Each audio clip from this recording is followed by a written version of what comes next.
The Galactic Institute of Xenoarchaeology had seen many failures, but none quite as spectacular as the Kepler 442b incident. For 3 standard cycles, the galaxy's most brilliant minds had gathered on the research station orbiting the dead world, staring at symbols that seemed to mock their very existence. Dr. Zethara, a crystalline scholar whose neural pathways could process 17 different mathematical theorems simultaneously, had spent months analyzing the geometric patterns carved into the ancient obelisk. Her people had solved the mysteries of quantum consciousness and built cities from pure thought, yet these simple markings remained incomprehensible.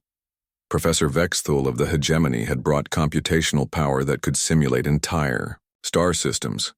His cybernetic implants interfaced directly with the station's quantum cores, processing terabytes of linguistic data every microsecond. He had decoded the languages of 47 extinct civilizations, but this code remained stubbornly silent. Even the ethereal collective had sent their best, beings of pure energy who existed partially outside normal spacetime. If anyone could perceive patterns beyond conventional understanding, it would be them. Yet after weeks of meditation and dimensional analysis, they too admitted defeat.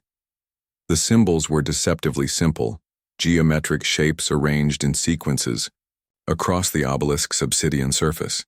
Triangles, circles, squares, lines, basic forms that any species would recognize. But their arrangement seemed random, chaotic, meaningless. Every attempt at translation had failed. Mathematical sequences, astronomical coordinates, religious texts, artistic expressions, nothing fit.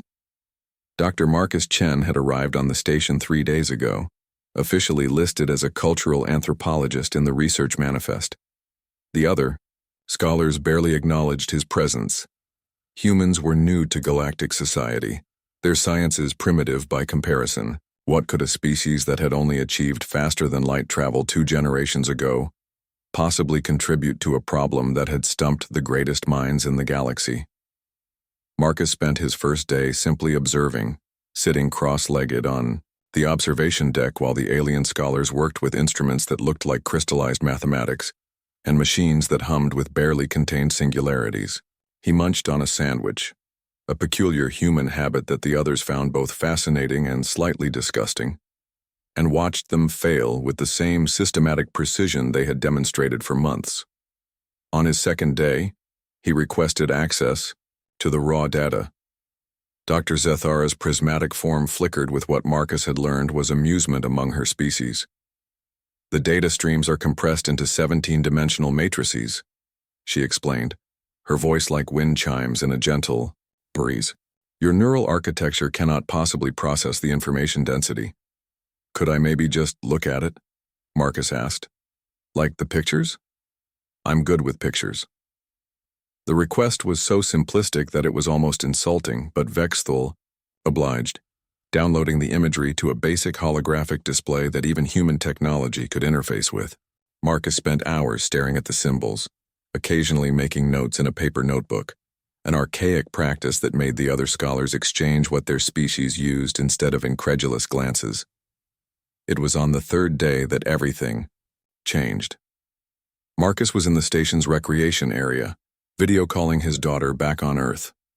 8-year-old Emma had been learning about ancient Egypt in school and was excitedly showing him her homework.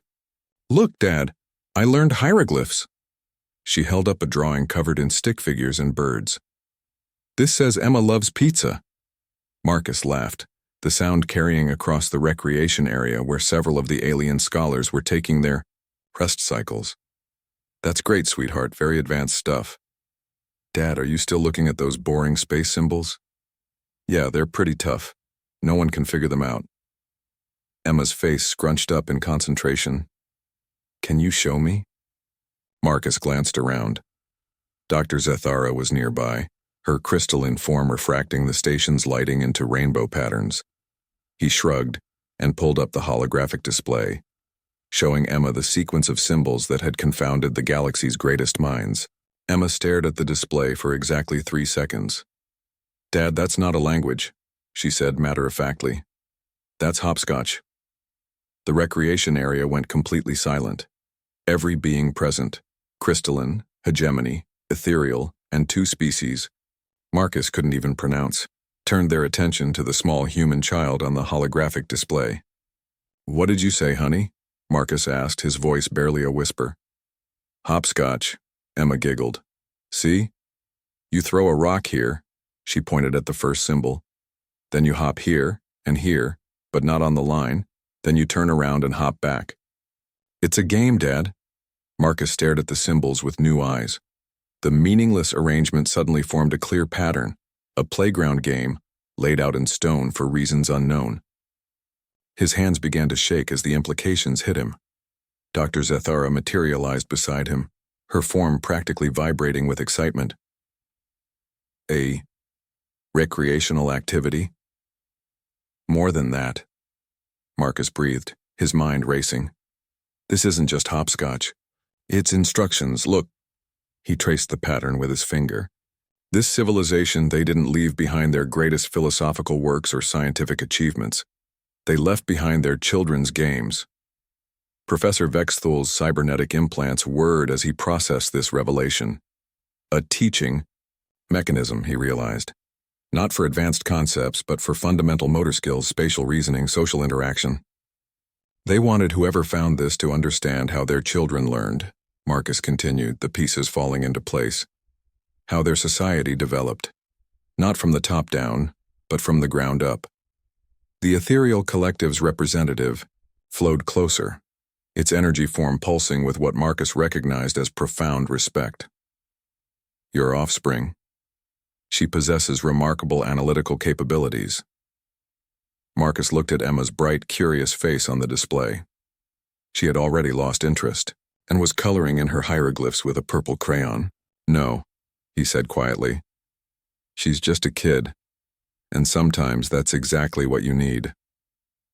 Within hours, the discovery had revolutionized xenoarchaeological methodology. The obelisk wasn't a monument to an ancient civilization's greatest achievements. It was a playground, a school, a glimpse into how an entire species had taught their young to navigate their world, and it had taken a human child thinking like a child to recognize it.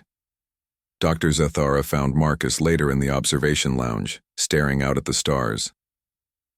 "Your species continues to surprise us," she said, her harmonic voice thoughtful. "We focus on complexity, on advancing beyond our origins. But you humans, you remember what it was like to be simple, to play." Marcus smiled, thinking of Emma and her purple crayons. "Sometimes the most advanced thing you can do is remember how to hop on one foot." In the weeks that followed, the Emma protocol became standard practice in xenoarchaeological research. Always consider the possibility that ancient wisdom might be hiding in ancient play. And somewhere in the galaxy, other civilizations began to wonder what other mysteries might be solved by thinking like a human child. After all, in a universe full of scholars who had forgotten how to laugh, sometimes it took someone who still remembered hopscotch to find the way forward.